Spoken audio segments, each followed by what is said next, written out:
Hey there, this is John from Heroes and Legends, and Dragons of Tarkir, the complete set has now been spoiled, so we're going to be putting together over the course of the next 6 days a set review, and today we're going to start with the set review for the white cards.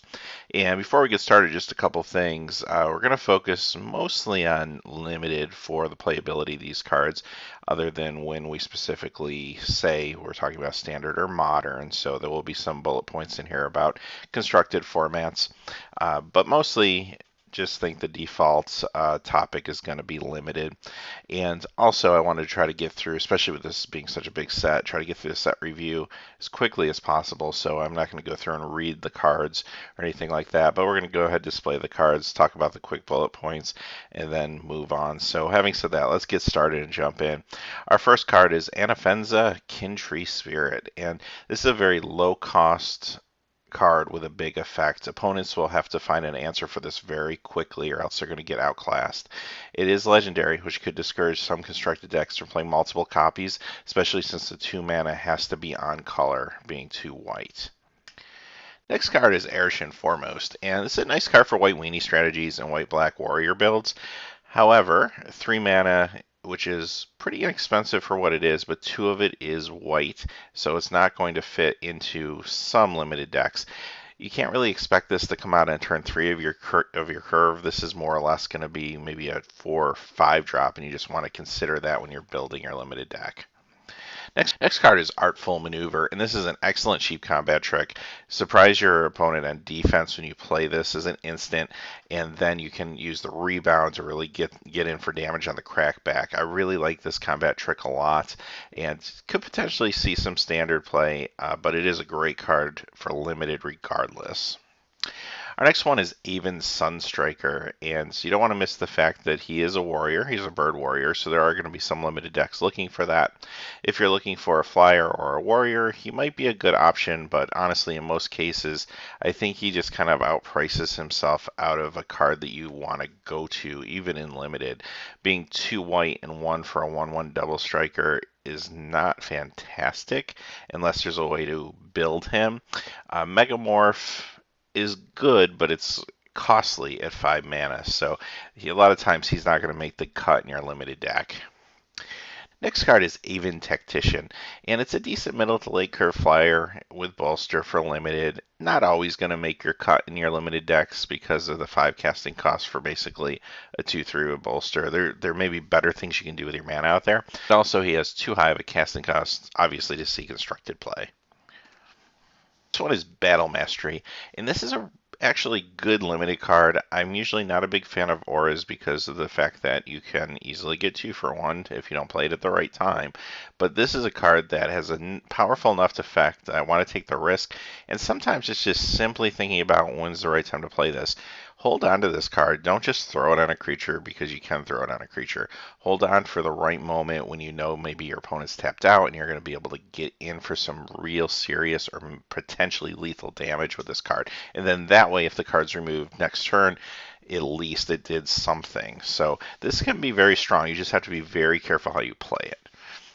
Next card is Center Soul, and this reminds me a little bit of Feat of Resistance, but maybe not quite as good, but still a good limited combat trick to either save a creature or power through some damage, just like we saw from Feat of Resistance. The rebound effect is the bonus that it gets, but you just have to remember that the second time around, it's not going to be a surprise anymore. Your opponent's going to know it's coming. Now, they might not be able to do anything about it, but they are going to know it's coming. Next one is Champion of Arishan. And this is a warrior with lifelink, and that may be good enough for some limited decks. However, it is a 3/2, a 2 toughness that's going to quickly get outclassed. And whereas it might gain you a little bit of life, it also is going to trade with a morph creature. So it's not going to make the cut for all limited builds. Next card is Dragon's Eye Sentry. And this can help gum up the ground for some limited Abzan strategies. But in reality, this is going to get outclassed pretty quick. Most limited builds aren't going to look for this and probably won't make the cut.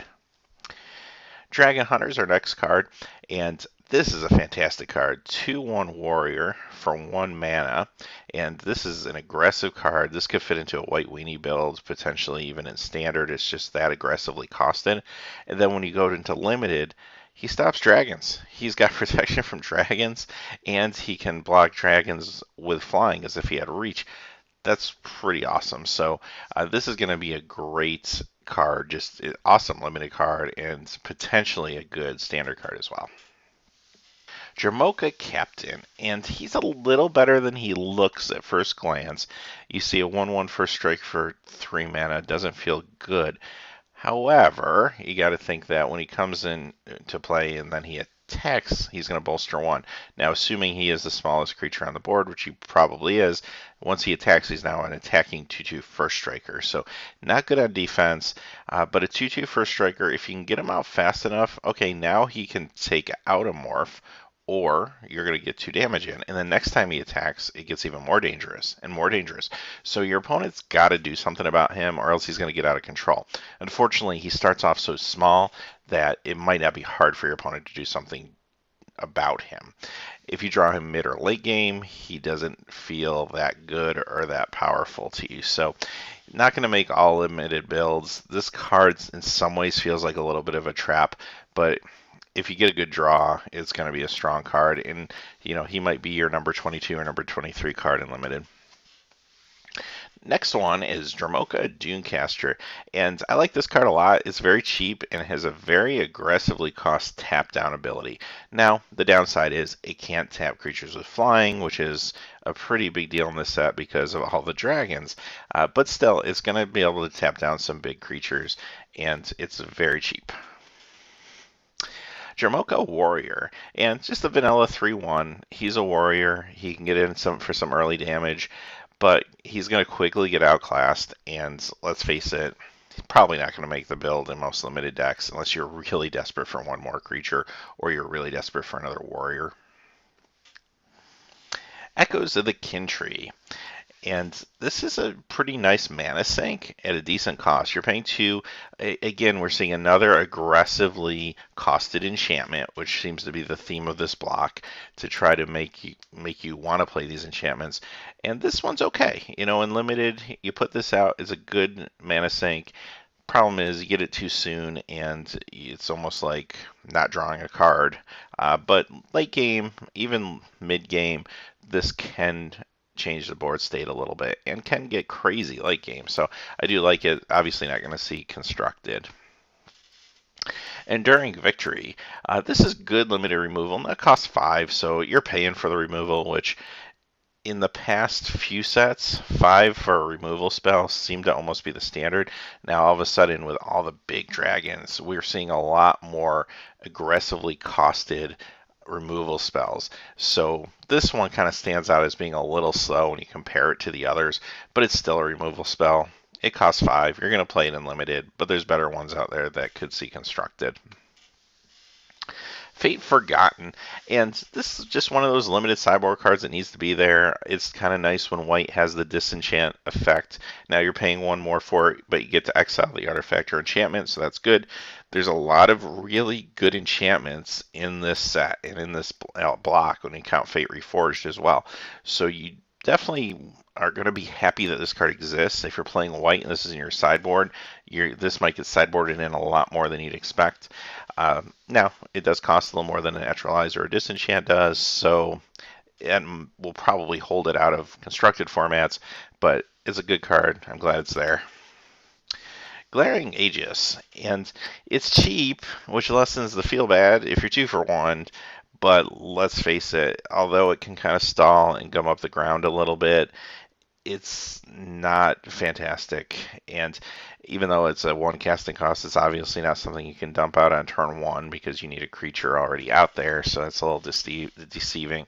At best, it's a turn 2, probably a turn 3 play, and is this really what you want to do on turn 3? I mean, it's nice that it taps an opponent's creature, but I just don't think it's enough. So probably not going to be in many, if any, limited builds, or shouldn't be in limited builds. I think this is just a trap you want to stay away from.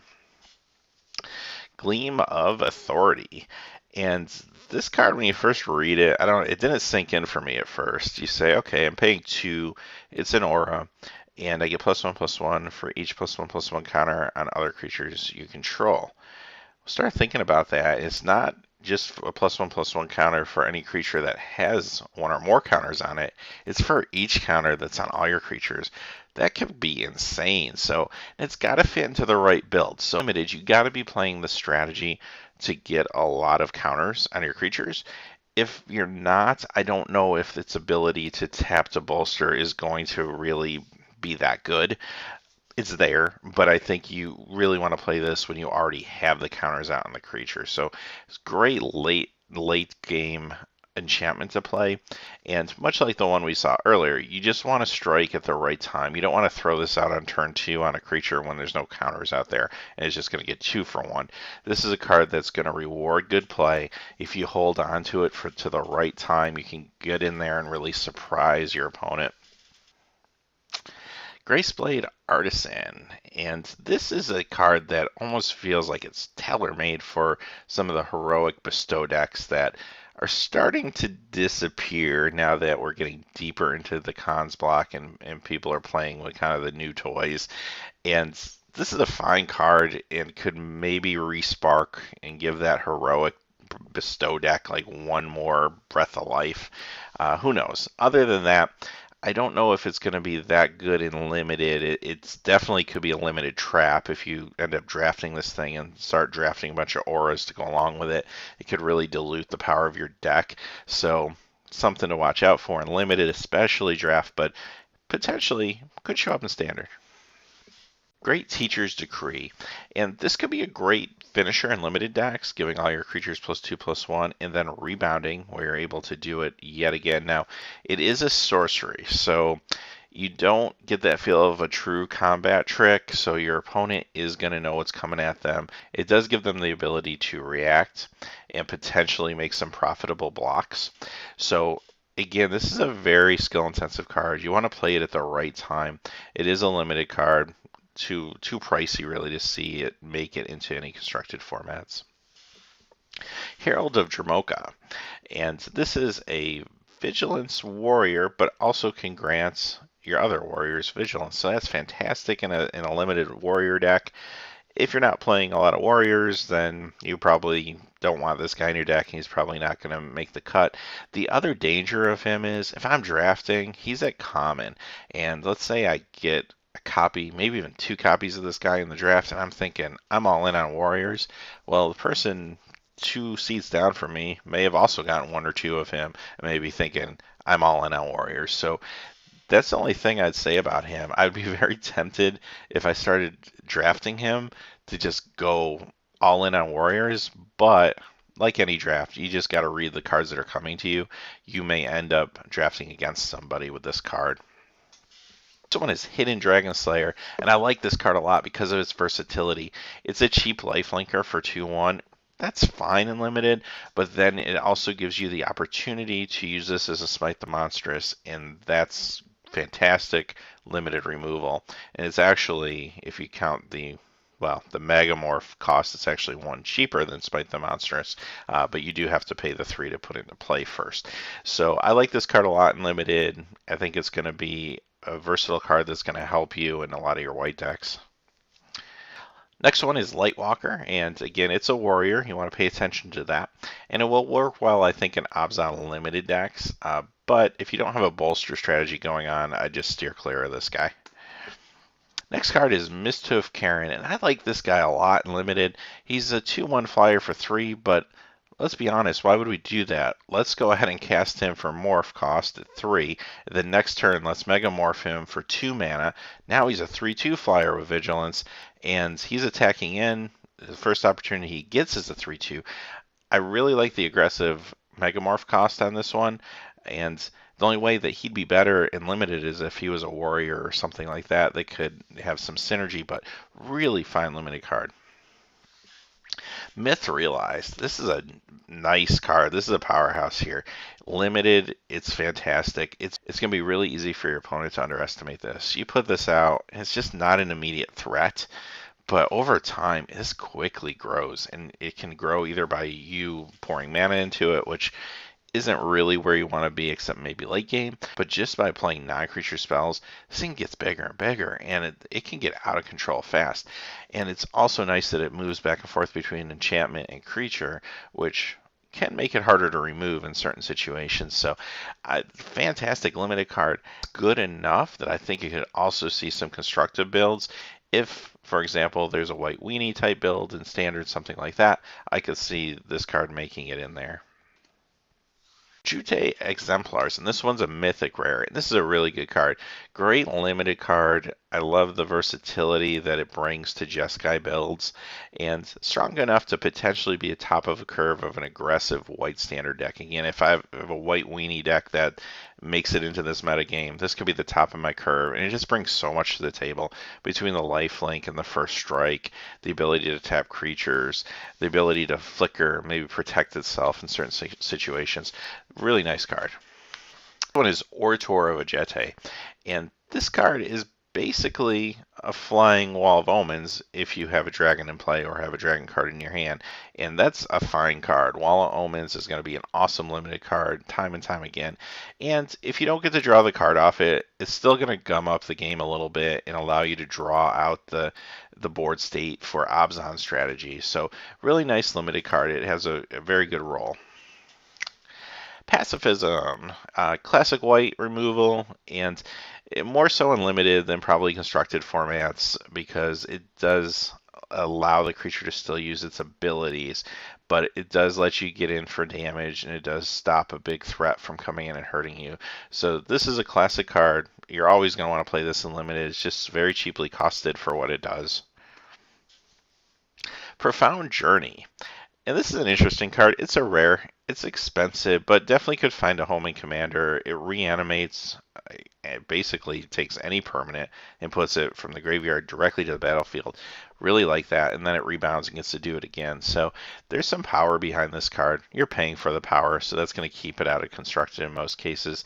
And in limited, you just have to make sure you have something good enough to reanimate in your deck, at least a high percentage of the time, if you're going to play this in limited, because it is very costly and does tie up your resources. Radiant Purge. This is excellent removal. It's good to have a card like this around when you're trying to deal with problems like, Siege Rhino, for example, which is a big deal right now in constructed. But look at all the dragons in this set as well from a limited point of view. This is premium removal, and it's in the rare spot. It's not going to show up all the time, but this is something you want to play around when you're playing limited, and it's going to be maybe some of the best removal in the set. Resupply, and this is a card that you could sideboard in a limited game if you have a really aggressive opponent. A lot of small creatures coming in doing damage quick. 6 life can make a difference between you losing the game on turn 7 or 8 and then you living long enough to get your big threats on the board. But it's very niche and limited, and you don't want to just throw this into a limited deck. It's just has sideboard potential, and that's all. Sandcrafter Mage. 3/3 for 3 is not bad, and again, he's a little deceiving because you look at him and he looks like a 2/2 for 3. However, assuming he is the smallest creature on the board when he comes into play, he's actually coming into play as a 3/3. That's not bad for limited. It's okay. He's not always going to make the cut. If you're going to have better creatures, probably a good percentage of the time, but if you need a creature, he's there for you.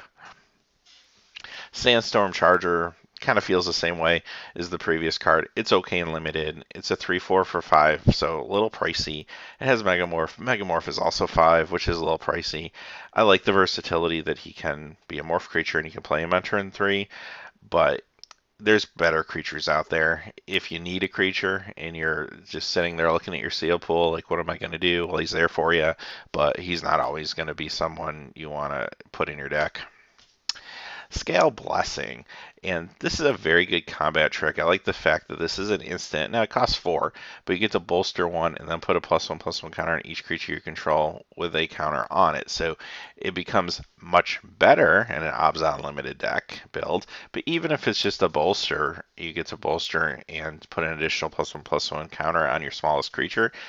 That's a decent combat trick. So I do like this card a lot in limited. Secure the Wastes, and this one was not spoiled through the regular spoilers. It just showed up when the set was spoiled, and this is a pretty kind of big bomb, I think. You look at this, it's a huge limited bomb, especially late game. You can throw down a ton of creatures, even if they are 1/1s. They are warriors as well. And also, this is a fun cube card. This is a nice potential card for like something like commander tokens. Just a lot you can do with this card. Potentially, could it see play in a blue-white control standard deck? Maybe. Now, I think there are better ways for a blue-white control deck to get creatures that can kind of deal their damage than maybe this example. But the reason I just kind of think about blue-white control is because they are going to have a lot of resources, a lot of mana that they could throw into a spell like this, which could make it very powerful. There might be better kill spells out there for it, but you never know. Next card is Shieldhide Dragon, and the issue with this dragon, he's a fine limited guy, 3/3 flying lifelink, but his price and his Megamorph price are just too high for really what he does and what he is. That's going to keep him obviously out of constructed, but he's still a fine guy in limited. Silk Wrap, and this one is decent removal and limited, cost 2. It's going to get rid of a creature, mana cost 3 or less that opponent controls. So it's not getting rid of the big threats out there. It's not going to take out a dragon or anything like that. But early game, it can keep you from falling behind. It can maybe give you a nudge to stay ahead. It's decent removal. Strong Arm Monk. Yeah, this is a nice Jeskai limited creature. If you have a strong Jeskai build, he's a house.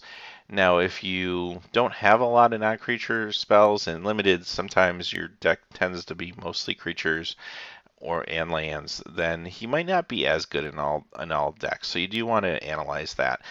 If you don't have a strong non-creature base, then you're paying 5 for a 3/3. Just seems like a little too much. But I think in most limited decks, he's going to be good. It is going to depend on how you draw too. If you don't draw your non-creature spells once he's out on the board, that can be frustrating. But he's a decent guy. Student of Vegete. And similar to the last card, he's okay and limited as a Jeskai creature if you have a lot of non-creature spells out there, but the only thing is not as good of an effect by gaining 2 life. So I really prefer the previous card to this one. I might use him in a Jeskai build, but he probably doesn't make the cut in a lot of my limited decks. Sunscorched Regent. He's at limited house 4/3, and he's flying, and also kind of plays with your opponent a little bit and makes them reconsider what's important to cast and what's not important to cast. I really like this card a lot. Your opponent's got to deal with this. They got to find an answer for it, and they got to find an answer fast, or else they're in for some trouble. I think it's a little too high priced to see an effect in Standard, and also Standard's going to have a lot of removal, so this guy automatically isn't as good. But really nice limited card.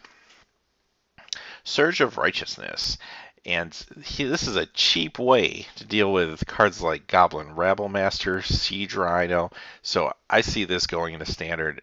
Now, it may get stuck in the sideboard because it's a little presumptuous to main deck this thing, but some people are going to. I think it's that good that some people are going to be able to main deck this, and it's just going to be based on the metagame. If everyone goes out there and main decks 4 of these things, well, give it a couple of weeks and Rabblemaster and Siege Rhino will probably go away, and then these cards will become dead cards again, and that's just the way it works. But yeah, its drawback is it's color hosing, but it's just so aggressively costed. It's a really fine card. And our last card today that we'll be looking at is Territorial Rock. And unfortunately, we're kind of going down on a low note here. He's a 1/3 flyer for 2. He has evasion, I can say that about him. He does block early morph creatures, but let's face it, he's not going to make your cut, probably most limited decks, unless, again, you're really desperate for a creature. So those are the white cards of Dragons of Tarkir. So over the next 5 days, we'll be including the rest of the colors, and then our final video will be the multicolor and colorless cards that are in the set. So thanks for watching. Please remember to like and subscribe, and have a great day.